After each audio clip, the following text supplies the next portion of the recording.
Aqui. Em primeiro lugar, eu queria te dar os parabéns não só pelo verbete, mas como pela escolha do tema. É um tema que ele necessita mesmo, está sempre sendo trazido e debatido aqui. Você trouxe aqui uma listagem interessante de vários itens na tua página 19, em taxologia. Eu queria te perguntar alguns deles.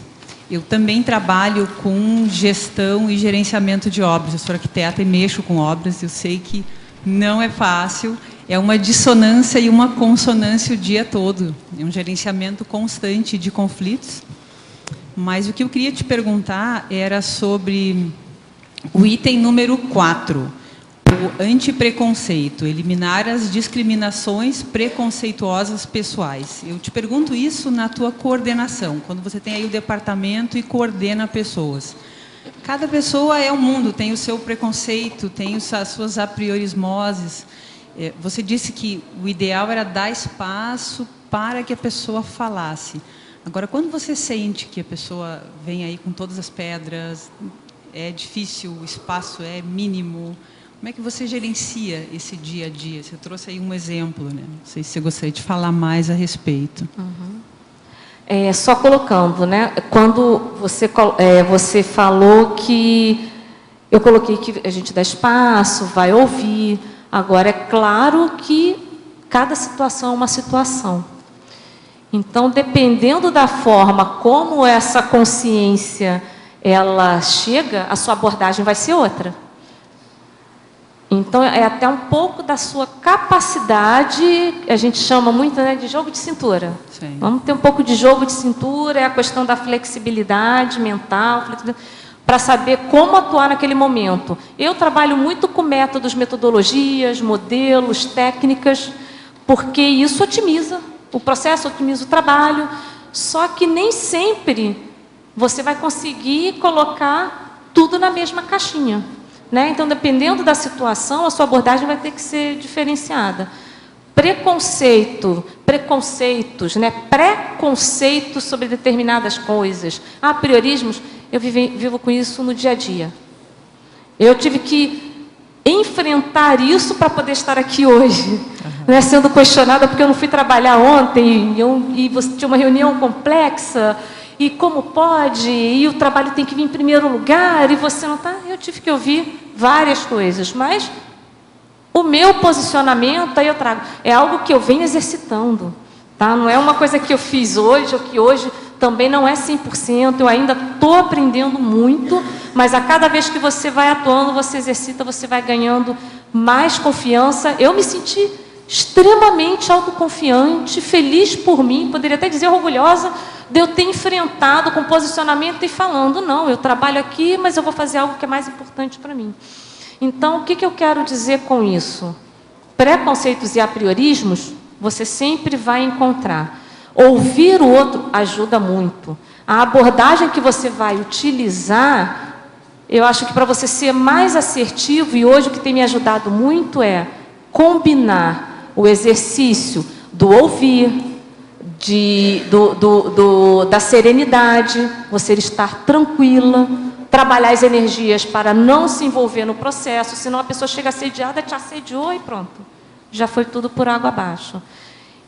Eu vejo que esse trabalho muito forte com as energias e você olhar para aquela consciência, isso é algo que eu estou exercitando, é o que hoje eu estou utilizando mais num exercício para mim mesmo, para eu me melhorar, que é olhar para a consciência. Às vezes me vem uma reação de como que ele fala isso? E na hora parece que tem um policialzinho que fala assim, Carla, você está escrevendo gestão de conflito, você está tentando, como é que você pensou isso? Na mesma hora eu penso, não, qual a melhor forma de eu assistir essa consciência? Sim. Eu me forço, dizer que eu já pensei isso de primeira, não. Sim. E aí quando eu penso, eu já fiz isso, eu tive esse exercício anteontem, quando eu fiz isso, mudou o campo. Então, tem muita vez, a gente estava falando, né, hoje de manhã, sobre descrenciologia. Né, o acreditar. Mas não, a experiência, a vivência, é tudo para te dar mais confiança e saber se você está no caminho certo ou não. Okay. Carla, na idade que idade que estamos, na adolescência, a gente entra em conflito muito fácil com as pessoas. O que a gente podia fazer para evitar, ou se no caso, se a gente entrar num conflito, o que a gente pode fazer para, vamos dizer, sair desse conflito? Bom, é interessante você colocar, né, que na minha idade, né, na sua idade, você entra muito em conflito com as pessoas. Então, se você agora já está identificando que você entra muito em conflito, você já deu um primeiro passo. Eu acho que, né, todo mundo pode concordar. Um adolescente já saber que ele entra muito em conflito, porque normalmente ele está no conflito, é uma coisa automática. O que eu colocaria para você? Se você já conseguiu ter lucidez que durante a adolescência a consciência tende a entrar mais em conflito, o porquê disso, tem a condição do porão consciencial, tem a condição na adolescência, você ainda está lembrando, tem alguns traços muito fortes de vivências passadas suas, tem as questões também biológicas dos hormônios que interferem no humor, isso tudo acontece efetivamente, mas eu diria que se você já identifica que você entra muito em conflito, e eu entendo que quando você está em conflito, você não está bem. Ninguém se sente bem quando está em conflito. A melhor coisa é evitar. É evitar o conflito. Qual a melhor forma de evitar o conflito? Se alguém entrar em conflito, se alguém vier atuar de uma forma, reivindicar, te cobrar, para um pouco. Ouve primeiro, não tenha apriorismos. Já ideias... onde você vai rebater as ideias que venham contra você. Procure entender, procure parar para pensar. Às vezes, por exemplo, muitos dos conflitos são com as famílias, né? Com mãe, com pai. E quando você ficar mais velho, você vai entender, porque a gente fala, eu falo, gente, eu lembro tanto de coisas que me falaram quando eu era mais jovem. Quando a gente é mais jovem, tem muitas informações, não necessariamente, mas tem muitas informações que nos são passados pelos nossos pais, pelas pessoas que nos orientam, que são mais velhos aqui no intrafísico, mas que já viveram mais experiências aqui no intrafísico. E muitas dessas experiências, elas trazem para a gente a nossa ignorância por não ter vivido aquilo, faz com que a gente não compreenda o que eles estão passando. E essa falta de compreensão acaba direcionando para um conflito. O que eu diria para você é, procura ouvir um pouco mais, entender que, às vezes, alguma das condições que podem vir para você que te incomodam, pode ter alguma coisa que seja coerente, que seja factível. Eu trabalharia mais por aí. Se você está aqui, você já considera o paradigma consciencial. Penso eu, você conhece? Então, se você já se insere dentro do paradigma consciencial, você também entende que muitos conflitos, muitas vezes, eles não são criados aqui, ou então eles são gerados para nos perturbar. Existe assédio existe, não é acreditar, é experimentar, vivenciar, mas existem várias condições. Então, expande as suas capacidades, as suas percepções para ver, opa, não vou ser bobo não vou entrar nessa, não vou brigar com a minha família, não vou brigar com o meu colega, não vou brigar com o professor do trabalho. Poxa, isso daqui eu não gostei, mas deixa eu entender por que eu não gostei. Se você começa agora, nessa idade, já tendo esse entendimento, poxa, quando chegar na minha idade, quem vai escrever? Se você vai escrever muito mais do que eu escrevi aqui. Eu queria aproveitar e perguntar para o professor Valdo, no seu verbete, professor, no segundo parágrafo, página 80, no segundo parágrafo em Sim. enunciado. Quando o povo começa a ficar rico, tem nisso os excessos. Os novorriches inventam modas. Ninguém consegue sustar tal fato. O povão mesmo fala. Quem nunca comeu melado, quando come, se lambuza todo. A pessoa não sabe onde colocar o dinheiro, quer viver com requintes, quer ser suntuária e se excede. Dentre os problemas básicos para a Consim, derivados do dinheiro, temos de incluir pelo menos 5 fatores. A prepotência, o requinte, o excesso, a injustiça e o escapismo. Cada fator desse, atualmente, ou atuando individualmente, ou em conjunto, apresenta negatividade específica no contexto da perdulariologia. Omnia quae excesserunt modum nocent. Tudo que excede a medida prejudica. A minha pergunta é sobre o requinte. Pois é. O negativo do requinte. O requinte é o seguinte, Lado negativo. a pessoa que procura o requinte, geralmente ela não está satisfeita com algum nível dela. Ela quer suprir alguma carência que ela não quer que apareça. Então ela coloca isso. Por exemplo, os novorriches, aquelas donas da Barra da Tijuca, que começam a aparecer na televisão, mostrar isso, mostrar aquilo, está entendendo? Esse requinte é a suntuosidade, é o excesso, que é o problema da socialite e outros mais nesse sentido.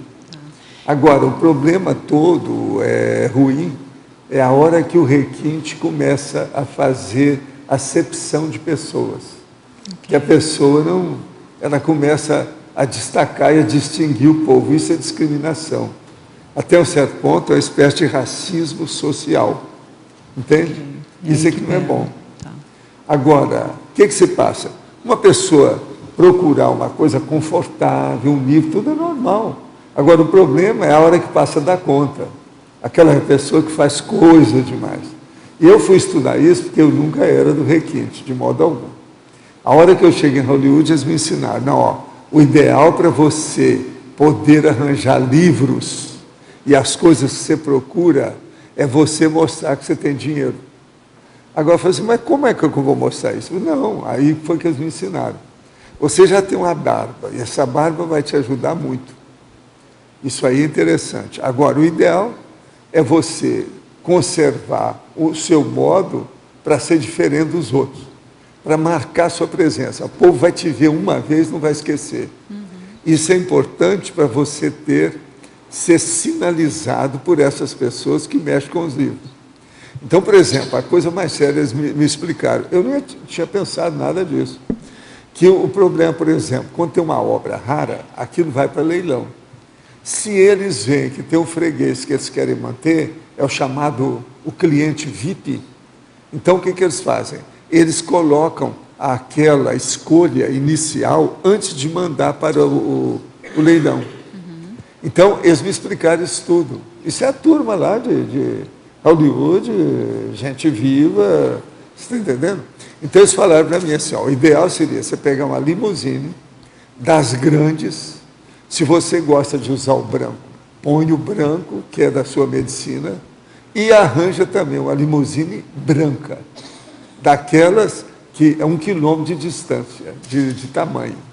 E outra coisa, arranja um motorista enfarpelado, engravatado, de libré, tudo arrumadinho. E você vai descer de bermuda, tipo americano, com uma camisa dessas coloridas de turista. Sim. Então, o que eu falei? Ixi, então tá para mim, porque nessa ocasião, eu já conhecia muito Hawaii, Honolulu, entende? Todas aquelas ilhas ali da área, e eu tinha a camisa que era chamada Rapa Jack. A Rapa Jack era a mais cara que tem, é feita em Honolulu, naquela ocasião, e é colorida, mas lindérrima, e é para macho, é para homem. Então, para macho turista. Então, eu falei com ele, então eu vou usar a Rapa Jack. Ele falou assim, mas o cara que me ensinou isso nem conhecia a Rapa Jack, porque ele nunca tinha ido lá a Honolulu. Então, o que se passa? Eu fui fazer isso, e deu certo. Isso é requinte. Agora, é um requinte estudado, de caso pensado, para obter um objetivo sério em matéria intelectual, que era os livros. Agora, veja, isso me deu resultados estupendos. Uma delas, havia uma livraria, que eu não sei se existe mais, chamada Thames. Thames é o rio da morte, do inferno. E eles, então, só tinham livros brabos, e era lá, em Los Angeles, no alto da montanha, lá perto daquele negócio escrito Hollywood que tem. Agora, a gente tinha que subir com o carro, aquele negócio todo, para chegar lá. E eu subia o morro com os negócios todos para ir na tal livraria, com a limusine e o Joe, que me atendia lá, que era o meu motorista oficial quando eu fazia as viagens. Todo ano eu fazia essa viagem. Então, o que é que se passa? Eles me colocavam tudo na frente. Foi lá que eu vi um livro meu, Mas eu já não tinha mais o dinheiro lá e não queria mostrar para eles que eu não tinha dinheiro, porque eu não podia, né? Eles queriam R$5.000 pelo livro. Entende? Eu então só folhei o livro, fiz umas anotações e perguntei para eles como é que foi. Depois, no outro ano, eu perguntei como é que foi. Aquele livro, falou assim, ixi, o livro saiu na hora. E eles me falaram para onde foi. Então eu sei onde é que está o livro. Se eu quiser, eu saio daqui, faço uma viagem e vou direitinho onde é que ele está. Agora, era um livro que eu tinha uma relação com ele, que era coisa das minhas antigas, e sobre teosofia, naquela época que escrevia teosofia com TH e PH. Um negócio super antigo, e é livro daqueles que tinham cadeado, tudo preto, de couro, você está entendendo? E ele é com cadeado trancado, sabe? Tudo fechado, de lado. Agora, $5.000 que eles queriam para o livro. Agora, o livro saiu, acho por 16 mil, não sei quanto, no leilão lá que fizeram. Agora, isso tudo me ajudou muito a arranjar coisas raras, livro que eu estava procurando, entende? Eu comecei a entender onde é que tinha os comics que tinha valor. Depois disso, eu ganhei dinheiro, porque eu troquei os comics por computador, vendia o comic e comprava computador. Tudo isso nos Estados Unidos. Agora, o melhor da história, essas coisas todas não aparecem nada em imposto de renda. Que livro, lá eles não ligavam, nem aqui também. Naquela época não tinha nada disso. Professor, só mais uma pergunta sobre acepção de pessoas, que o senhor falou agora no início da resposta. Quando a pessoa pode entender que ela está fazendo acepção de pessoas? É no momento que ela vira a cara, é no momento que ela passa reto? Na hora que ela vira a cara, na hora que ela descarta a pessoa, que ela evita. É a chamada criação da indiferença. Okay. Ela fica indiferente. Outro nome que o povo gosta de falar é o seguinte, colocar a pessoa no gelo. Passa reto. Ela não existe mais para a pessoa. Isso aí é acepção de pessoa. Ok. Isso aí não é bom. Beleza. Valdo. Agora, a verbetógrafa. Fatologia, página 15, quinta linha. O ato de estar bem com todos. De que modo praticar tal fato sem fazer aquela média anticosmoética? Muito boa pergunta. O ato de estar bem com todos. Bom, em primeiro lugar, não é fazer média, porque fazer média não é fazer assistência, né? Mas fazer o que é melhor para todos naquele momento. Você pode fazer a leitura do ato de estar bem com todos no sentido de um processo de harmonização, todos chegarem a um consenso, gerar esse ambiente de harmonia, pacificar aquele conflito.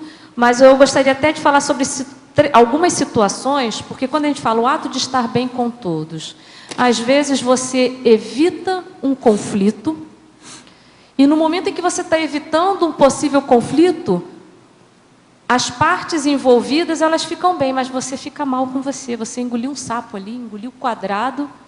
Como é que fica essa situação? Então, estar bem com todos não significa fazer média, mas também não significa você engolir quadrado e você ficar mal, você ficar em conflito e os outros não ficarem em conflito. Significa você pode engolir um sapo, mas com uma visão estratégica, como uma abordagem. O que eu quero trazer aqui? Como eu coloquei, o ato de desassediar, de assistir à consciência, vai ser muito específico em cada situação, dependendo da necessidade, do que ela apresenta, do contexto, do paracontexto envolvido. No momento em que você, às vezes, engole o sapo, engole quadrado, uma situação para estar bem com todos, evitando um conflito maior, pode ser uma estratégia assistencial. O importante é você ter muito claro aquela condição em que você está se colocando com o intuito de assistir. E não gerar um autoassédio, gerar um conflito interno.